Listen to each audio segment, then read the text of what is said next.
The cage in the shadows, the war was over, but the silence was not peaceful. Sergeant Ray Walker stepped carefully through the burned alien lab. His boots crunched over broken glass and metal pieces. The air was thick with smoke and the smell of chemicals. He kept his rifle ready, just in case. Even though the enemy had lost, something still didn't feel right. The lights in the lab flickered above him. Everything was broken or burned. This place had once belonged to the Zelari, an alien species that had tried to wipe out humanity. But now it was just ruins.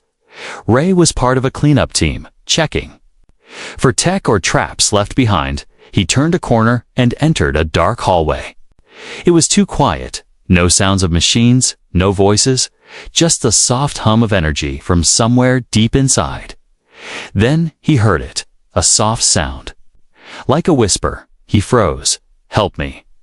Ray blinked. He wasn't sure if he had imagined it. He slowly moved forward, rifle raised, heartbeat quick. The hallway led to a sealed door, half open.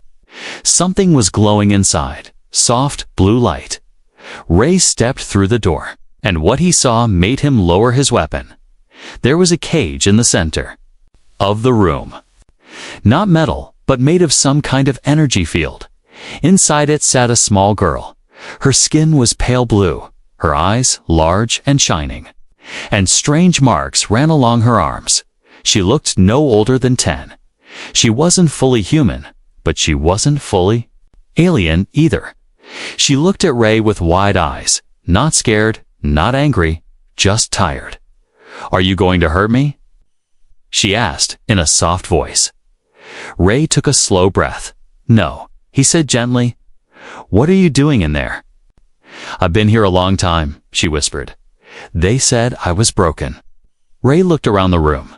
There were old computers, broken screens, and data pads scattered on the floor. He walked up to one and tapped it. It sparked, but still worked. The screen showed files, test logs, experiments, something called Project Eden. He scrolled through the data, reading words like hybrid, weapon, subject to emotional. He looked back at the girl. "You were part of their experiments," he said quietly. She nodded, her eyes filled with something close to sadness. "They wanted to make something better than human or Zelari," she said, "but I cried too much, so they locked me away." Ray felt a chill run down his spine. She was just a child, a mix of two worlds. Born in a lab, treated like a tool. He looked at the control panel beside the cage. It was old, but he could try to shut it down. "Do you want to come with me?" he asked. The girl's eyes lit up, but she didn't move. "You're not afraid of me?" she asked. Ray shook his head. "I've seen worse than a scared kid," he said with a half smile. The girl slowly stood up inside the cage. Her voice shook as she spoke again. Can I call you Dad?" Ray froze. The words hit him like a punch to the chest. He had lost his own daughter years ago, before the war. Before everything, for a moment, he saw her face in this strange girl. Different eyes, different skin, but the same pain, the same hope. He looked at her and nodded. "Yes," he said softly. "Yes, you can." Ray moved to the console and began working. Wires sparked, screens flickered, and finally the cage buzzed and shut down. The girl stepped out slowly, like she didn't believe it was real. But before they could leave, something changed. The lights in the room turned red. An alarm blared loud and angry. Ray grabbed his rifle, pulling the girl behind him. A robotic voice echoed through the walls. "Unauthorized release detected. Lockdown." Initiated from the hallway behind them, metal doors slammed shut, and then, in the shadows, something moved. Mechanical legs, glowing eyes, and a deep buzzing sound. They weren't alone anymore. The hallway shook as the alarm echoed through the walls. Red lights flashed across broken glass and old machines. Ray held the girl's hand tightly as they ran through the shadows. She followed without question, her small legs moving fast behind them. Metal spiders crawled from the walls, glowing eyes scanning, arms sharp like blades. "Don't look back," Ray said. His voice low but firm. The girl nodded, her face pale but calm. She didn't scream, didn't panic, just kept running beside him. That scared Ray more than the machines. What kind of child was this? Quiet in danger? Trained to survive? They reached a broken lift shaft, and Ray pushed the girl through the open doors. "No power," he muttered. He looked up, saw an old emergency ladder. "We climb," he said. She didn't ask questions, just grabbed the first rung. Ray followed, close behind, hearing metal echo behind them. The hunters were coming. They climbed 3 floors before Ray forced open a hatch. They entered a dark room filled with broken crates and strange glowing jars. Old storage bay. He pulled the girl inside and slammed the hatch shut behind them. For a moment, there was silence. Ray leaned against the wall, breathing hard. The girl stood in the middle of the room, looking at the glowing jars. "What's your name?" Ray asked finally. She looked at him, her voice soft. "I don't remember." He frowned. "They didn't give you one?" "They called me Subject 17, she said, "but I didn't like it." Ray sighed, wiping sweat from his brow. "Then we'll find you a real name later." He said, "Something normal, something human." She gave him a small smile. "I'd like that." Ray turned on his wrist, come to call for help, but there was no signal. Just static. "We're being jammed," he muttered. Of course. He looked around the room for anything useful. Old tech, scraps of armor, a broken service robot in the corner. Ray walked toward it, shaking his head. "Worthless," he said. Suddenly, the girl stepped forward. "Can I try?" she asked. He raised an eyebrow. "It's broken, kid." She crouched next to it, placing her small hands on the shell of the robot. Her fingers glowed faintly, soft blue light running through the circuits. The machine sparked, clicked, and its eyes lit up. Ray jumped back. The robot stood, humming quietly, fully powered. "What the hell?" Ray whispered. The girl looked up at him, her eyes glowing too, just for a second. "I just helped it remember how to work," she said, like it was the most normal thing in the world. Ray stared at her, speechless. No human could do that. No. Alien either. Not the Zelari. Not like this. She was something new. "You can control machines?" He asked. "Not control," she said. "I feel them. I talk to them." Ray sat down slowly, trying to understand. "Project Eden," he whispered. Now it made sense. A hybrid girl with both alien mind and human soul, built for something. More than war, but locked away because she didn't act like a weapon. "You fixed that robot with just a touch," he said. "Do you even know how you do it?" She shook her head. "No, it just happens." Ray stood up, walking to the far side of the room. He looked at an old terminal and pointed to it. "Can you fix this too?" She nodded and placed her hand on it. The terminal lit up screens, flickering to life. Ray smiled, impressed and disturbed at the same time. The terminal showed a map of the base. There was another exit, 1 floor below them, in the cargo. Tunnels, but it was guarded, of course. Drones, turrets, maybe even more experiments. He stared at the screen, thinking, "Looks like we've got one way out," he said, suddenly. The robot beside them beeped and spoke in a deep voice. Warning. Danger approaching from above. Ray looked at the ceiling. Scratching sounds echoed from the shaft they had climbed. "They found us," he said. "No more hiding." He grabbed his rifle and looked at the girl. She was calm again, eyes focused, hands glowing slightly.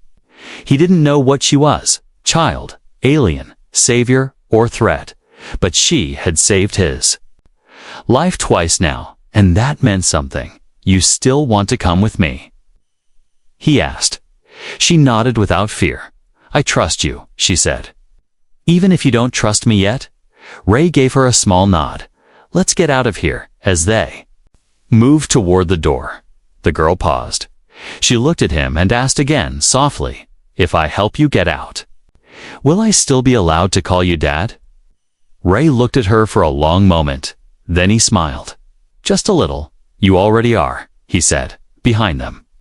Metal claws scraped closer. But ahead of them, a new path was opening, and she wasn't just a child in a cage anymore. She was something more, something powerful, and she was on his side now. The underground cargo tunnel was cold and dark. Rusty pipes lined the walls, leaking steam into the stale air. Ray held his rifle close as they moved. The girl walked beside him, her steps silent, her glowing eyes watching everything behind them. The echoes of metal claws still followed, never fast, but never stopping. Ray's breath formed small clouds in the air. The deeper they went, the more it felt like the place itself was watching. The walls were covered in mark scratch lines, alien symbols, handprints. Old ones faded with time. Others were trapped here. Ray muttered, more to himself than to her. The girl touched one of the handprints, her face thoughtful. I remember this place, she whispered. Ray turned toward her, surprised. You said you didn't remember anything. Only pieces, she said.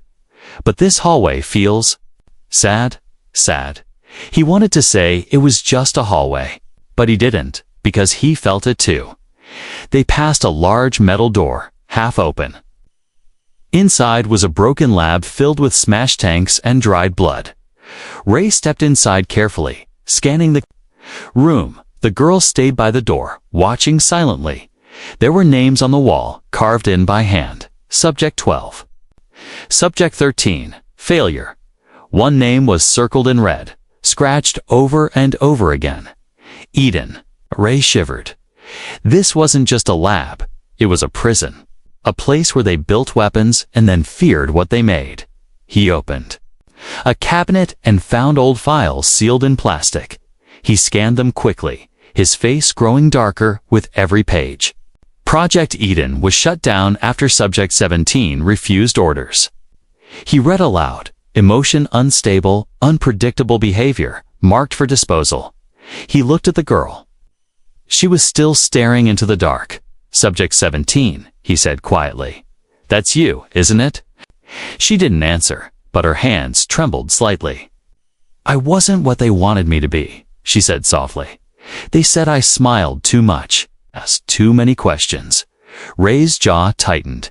She wasn't a failure. They were. A loud clank echoed from the tunnel. Ray grabbed the files and signaled her to move. They left the lab, walking faster now. Ahead, the map showed a security door.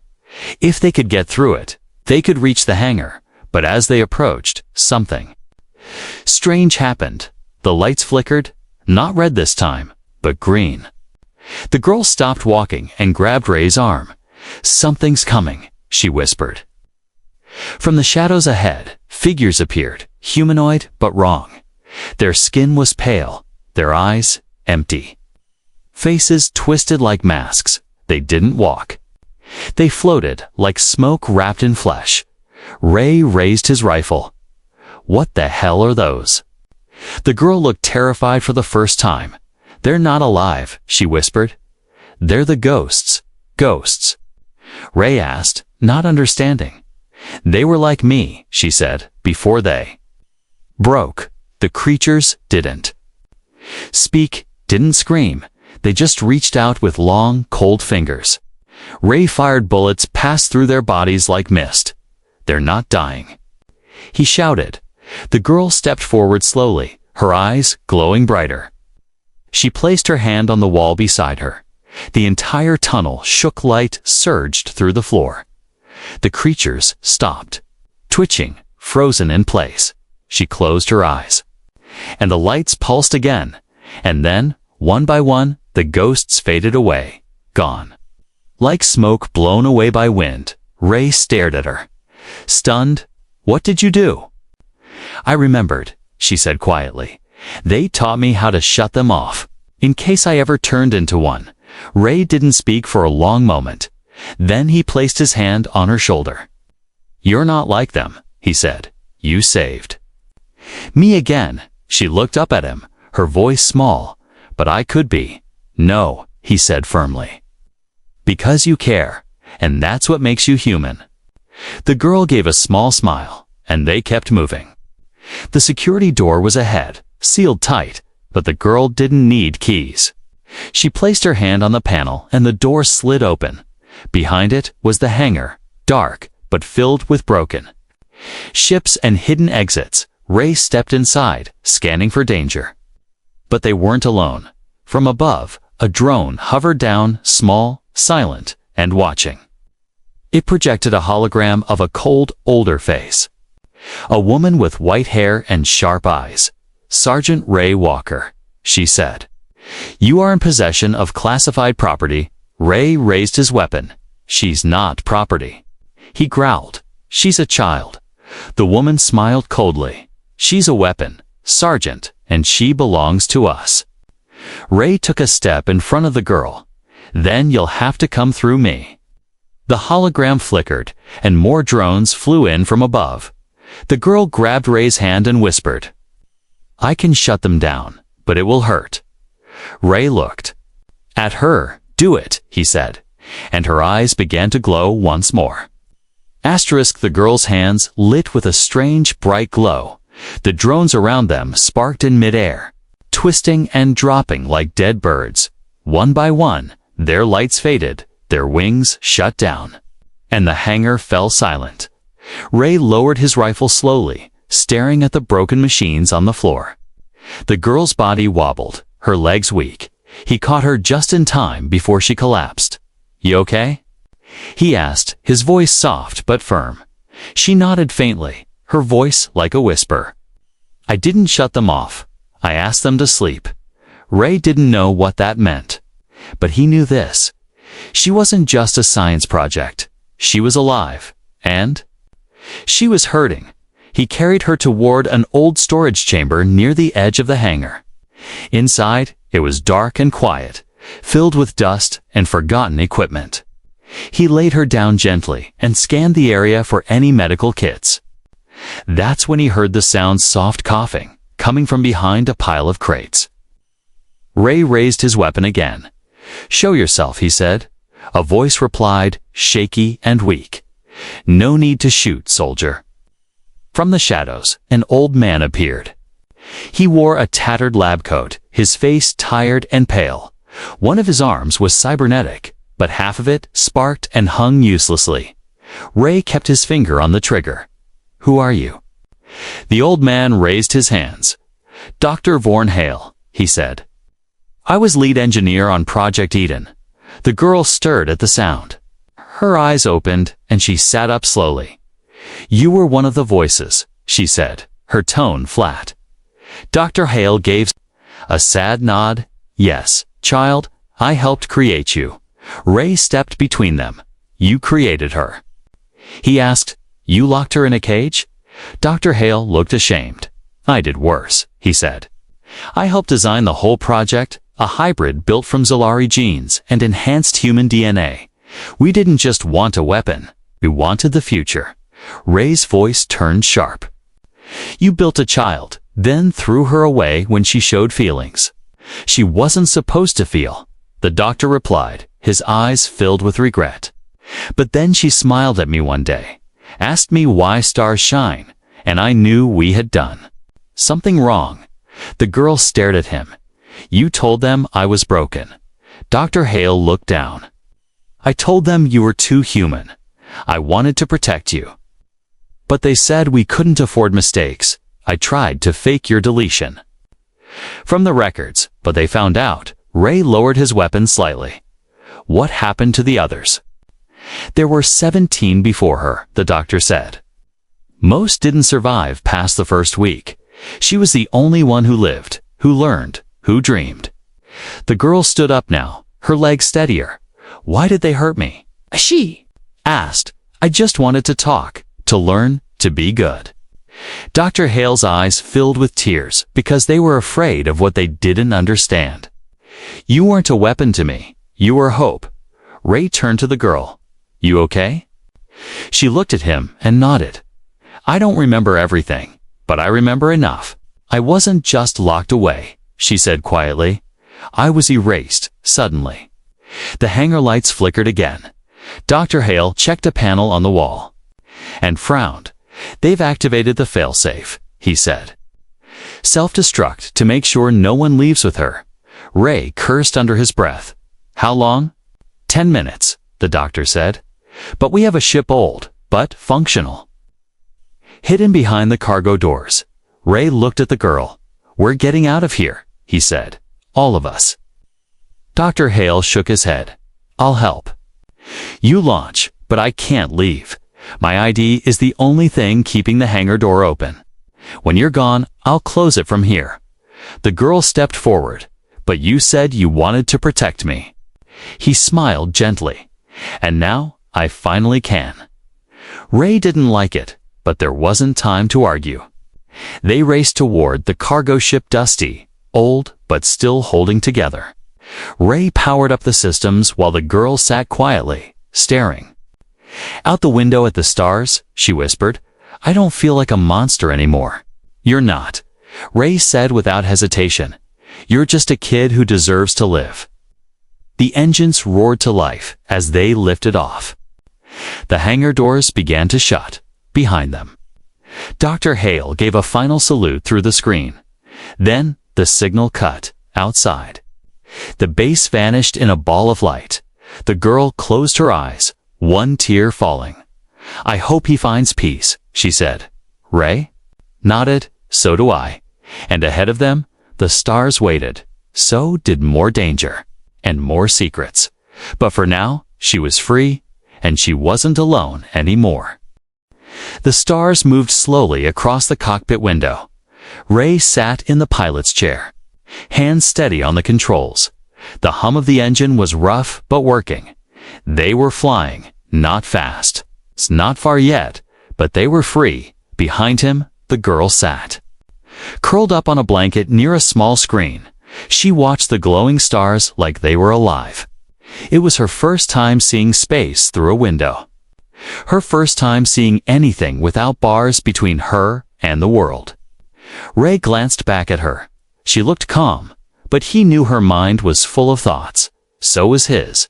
The AI inside the ship crackled to life. Warning: hull integrity at 63%. Oxygen at 74%. Long-range communication offline. Yeah, I know, Ray muttered. It wasn't a rescue ship. It was a broken cargo freighter, the only thing left in the hangar. But it would fly, and that was enough. For now, the girl stood up and walked to him slowly. Her steps were quiet. Almost too quiet. Where are we going? She asked. Out of their reach, Ray said. They'll be hunting us. She nodded, not scared, just certain. I can feel them searching, she whispered. Their angry eye escaped Ray. Frowned. You can feel them. How? She touched her head lightly. I hear signals, like whispers in machines. It's not words, it's feelings, fear, control, danger. Ray leaned back in his seat. Those scientists had no idea what they created, he said. You're not just smart, you're connected. I don't want to be connected, she said quietly. I just want to be someone. Ray looked at her for a moment. He reached into a small locker and pulled out an old necklace. It had a silver dog tag on it, scratched and worn. This belonged to my daughter, he said. She was about your age when I lost her. The girl stared at the tag, eyes soft. What happened to her? War happened, Ray said, his voice heavy. The first attack, I wasn't home. The girl stepped closer and held the tag gently. She would have been brave, she said. I'm sorry you lost her. Ray nodded. I see a lot of her in you, he said. Not because of how you look, but because of how you care. She smiled small, quiet, real. Then the console beeped sharply. Ray turned fast, checking the alert energy spike. He said, something's powering up near us. The girl moved to the window and stared out. In the distance, a ship appeared, dark and sleek. No lights, no signal. They found us, she whispered. Ray pulled the controls, trying to change course. The old ship groaned. Resisting the turn, suddenly, the girl grabbed the console, her eyes glowing. "I can block their sensors," she said, "but it'll drain me." "No," Ray said quickly. "You've done enough, but I want to help," she replied. "I don't want to run forever." Ray stared at her, not a child anymore, not just a project. She was choosing to protect him. "Again, do it," he said. "Just be careful." Her hands touched the console, and the ship trembled. Screens flickered. Systems blinked, and for a second, everything went black. Then the radar cleared. The enemy ship was gone. Ray checked the systems in shock. "They can't see us anymore," he said. You scrambled their eyes. The girl sat back, her face pale, energy fading. She leaned against the wall and closed her eyes. "I'll be okay," she whispered. "I just need sleep." Ray knelt beside her and placed the necklace in her hand. "You earned this," he said. "You're not a number anymore." She smiled weakly. "Then what's my name?" Ray thought for a moment. Then he said, "How about Nova? It means new star." The girl opened her eyes and smiled. "I like that. Then it's yours." Ray said, "Nova." She looked out the window again. "We're not safe yet, are we?" "No," Ray said. "But we're not alone either." Suddenly, the ship jolted. A proximity alert screamed through the speakers. Ray jumped to the controls, checking the scanners. "It's a minefield," he said. "We're heading straight into it." Nova pulled herself up, hands on the glass. "There's a pattern," she said quickly. "They move like they're alive." Ray trusted her. "Tell me when to turn," he said. "I'll follow your lead." Her eyes focused, scanning every blinking light ahead. "Left," she said. "Now up. Slow, right again." Ray followed. Each command, his hands sweating on the controls. The mines moved, just slightly, like they were reacting to them. Nova whispered softly, almost like singing, and the mines backed away. Ray blinked. "They're listening to you. They remember me," she said. "They think I'm one of the creators." The last mine floated aside, and the ship slipped through the field unharmed. Ray let out a breath. He didn't realize he was holding. "That was impossible," he said. Nova just smiled. "I think we're just getting started." And somewhere deep in space, a new signal began to search for them. Not from Earth, not from the Zelari, but from something far older. Something that remembered Project Eden and wanted it back. Asterisk, the planet below was silent and gray, thick. Clouds swirled across the sky like smoke trapped in slow motion. Ray tightened his grip on the ship's controls as he guided the freighter toward the surface. Nova stood beside him, staring at the screen, her hands clutching the old dog tag he had given her. "Why this planet?" she asked softly. Ray glanced at her emergency outpost. He said, "If we land there, I can call an old friend, someone I trust." Nova nodded, but something inside her felt cold. She couldn't explain it. But something about this place whispered danger. Not from the planet, but from someone waiting on it. The ship shook as they broke through the clouds. Mountains below rose like the teeth of an ancient beast. In a valley between two ridges sat a small human base, half covered in dust. It looked abandoned, but it wasn't. "Stay close to me," Ray said, placing a hand on Nova's shoulder. "We'll be safe if we're quick." They landed beside the base and stepped into the wind. Nova wrapped herself in a jacket too big for her, and Ray kept his rifle ready. The doors to the outpost opened with a creak, revealing a dim corridor lined with flickering lights. They walked inside, and someone was already waiting. A man in heavy armor stood in the hallway. His face was hidden behind a helmet, but the voice that came from it was sharp and cold. "Sergeant Walker," he said. "You're a hard man to find." Ray raised his hand slowly. "Captain Mace," he said. "You used to be human, remember?" The helmet lifted slightly, revealing hard eyes and a scarred face. "You're transporting illegal biotech," Mace said, pointing at Nova. "She's wanted by command." "She's a child," Ray replied, voice steady. "She's under my protection now." Mace shook his head. "You stole classified property." Nova stepped behind Ray, eyes wide. "They're going to put me back in the cage, aren't they?" she whispered. Ray didn't answer, but she already knew this wasn't rescue. It was a trap.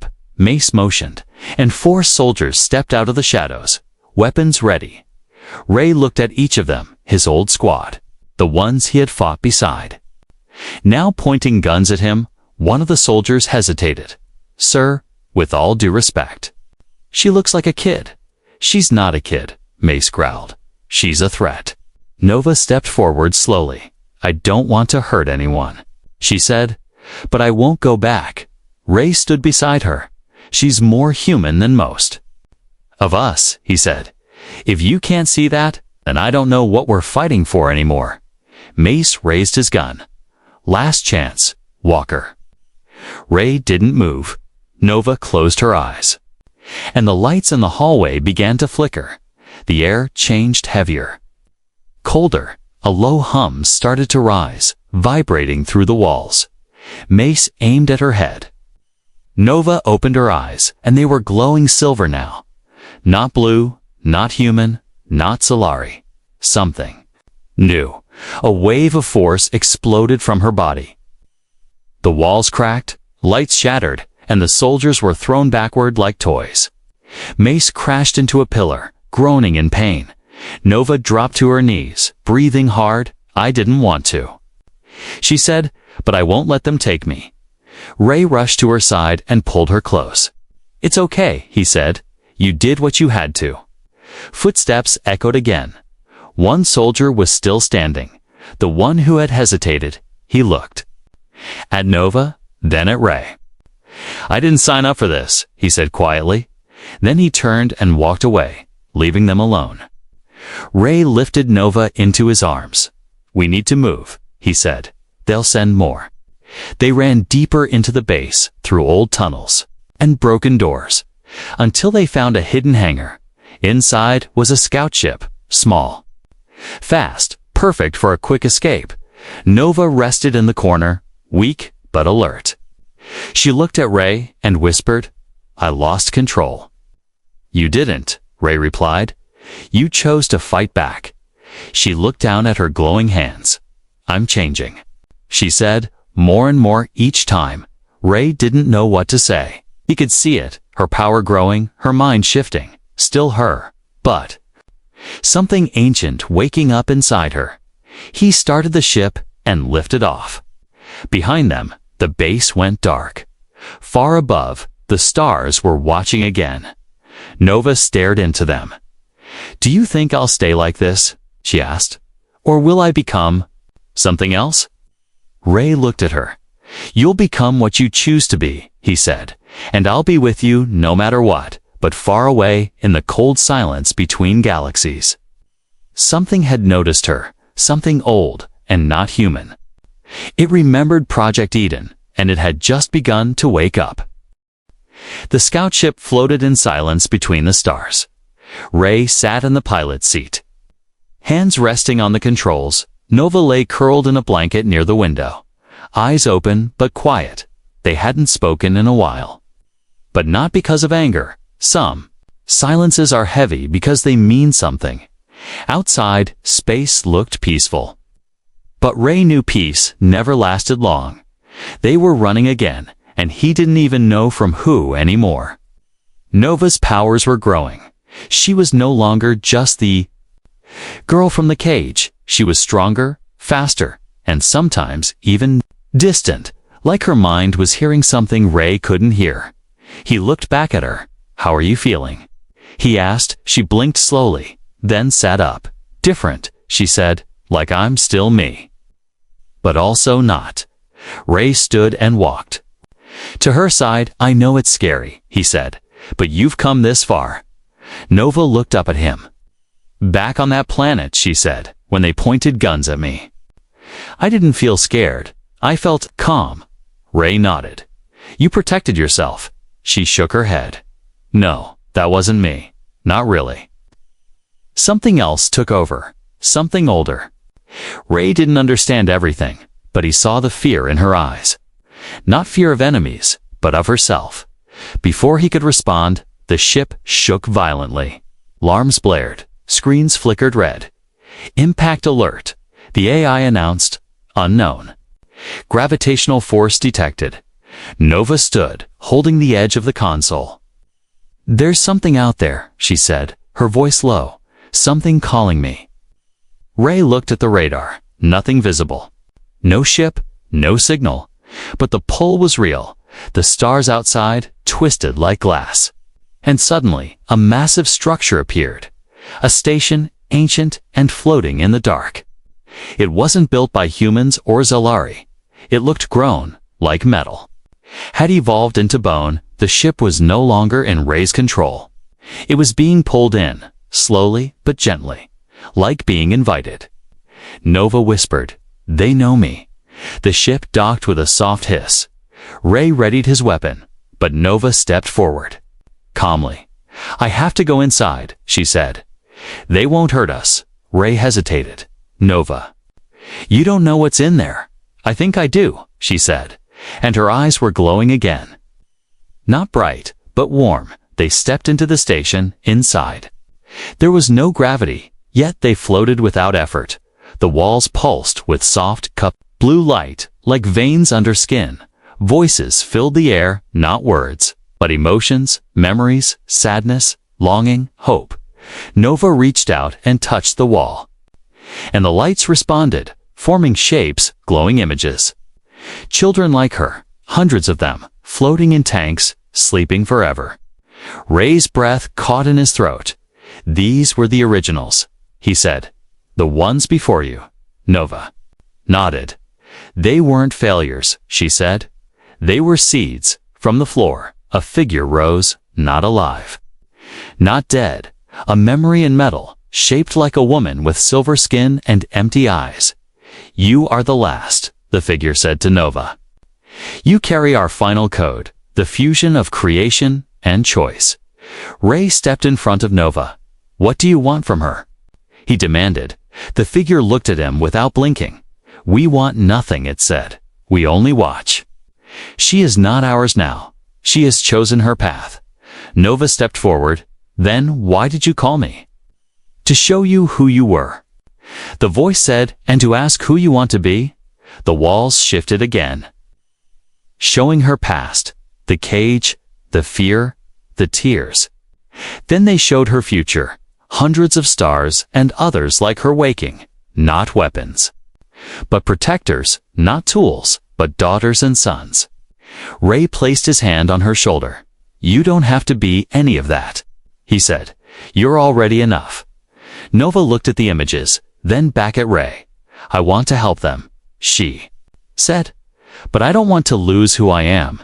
"You won't," he said, "because who you are is my daughter." Her eyes filled with tears. "Even if I change." He smiled gently. Even then, the station began to fade, not explode, not vanish, just sleep. The light dimmed as the ship was gently pushed away, back on board. Ray sat beside Nova as the stars returned to their quiet dance. She held the necklace close, and her voice trembled as she asked, "Can I still call you Dad?" Ray didn't hesitate. "You never stopped," he said. "You never had to ask." Nova leaned on his shoulder, and for the first time since the cage, she closed her eyes and felt safe. Far away, a signal reached Earth. Project Eden, deactivated. Subject, lost, but they were wrong. She wasn't lost. She was finally found. Asterisk.